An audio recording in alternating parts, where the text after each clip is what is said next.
Hello, Mayor John Tory here. Today, September 30th, we commemorate the first National Day for Truth and Reconciliation. As we reflect on the importance of this day, I want to acknowledge that the land I'm speaking from is the traditional territory of many nations, including the Mississaugas of the Credit, the Anishinaabe, the Chippewa, the Haudenosaunee, and the Huron-Wendat peoples, and is now home to many diverse First Nations, Inuit, and Métis. I also acknowledge that Toronto is covered by Treaty 13 with the Mississaugas of the Credit. On the National Day for Truth and Reconciliation, we recognize the ongoing trauma caused by residential and day schools and remember those who were lost, those who survived, and their families. The National Day for Truth and Reconciliation is also an opportunity to commit to the process of reconciliation with First Nations, Inuit, and Métis in Toronto and right across Canada. This is a day of reflection as we confront difficult truths and work to heal the wounds caused by generations of injustice.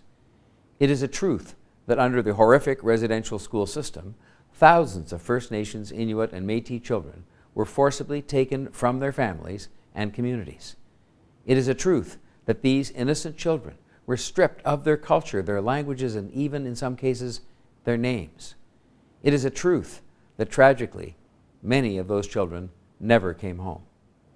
The entire Indigenous community is impacted by the residential and day school system. Many survivors and their families live right here in Toronto. These are truths the Indigenous community has known for a long time. And now, the world is starting to listen, including people right here in the City of Toronto. On behalf of the City of Toronto, my thoughts are with the survivors of residential and day schools who live with that system's tragic consequences every day, and with the families and communities of those children who never came home. Today, flags at City Hall and civic centres are lowered to half-mast, and the Toronto sign will be lit in orange. These are small things we can do to make sure we visibly recognize the day. We also wear orange for Orange Shirt Day, which began in 2013 to show support for residential school survivors and affirm that every child matters. So today I invite you to join me in taking concrete actions towards truth and justice and reconciliation in your own life. The first step is educating yourself. We all have to educate ourselves on Indigenous histories and cultures, as well as the issues facing Indigenous communities today.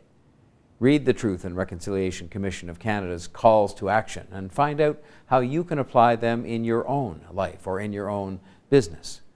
Learn which treaty land you're on and the appropriate land acknowledgement for your area. Or take a guided tour of a former residential school to understand their impact firsthand from survivors. Some are even offered virtually. The City of Toronto website at toronto.ca offers a number of links and resources you can explore to educate yourself and support reconciliation, as well as learn about the city's commitments to Indigenous peoples. You can also make a donation to the Indian Residential School Survivors Restoration of Identity Project. Led by the Toronto Council Fire Native Cultural Centre, in partnership with the City of Toronto, it will see the construction of a wonderful spirit garden right at Nathan Phillips Square here at City Hall.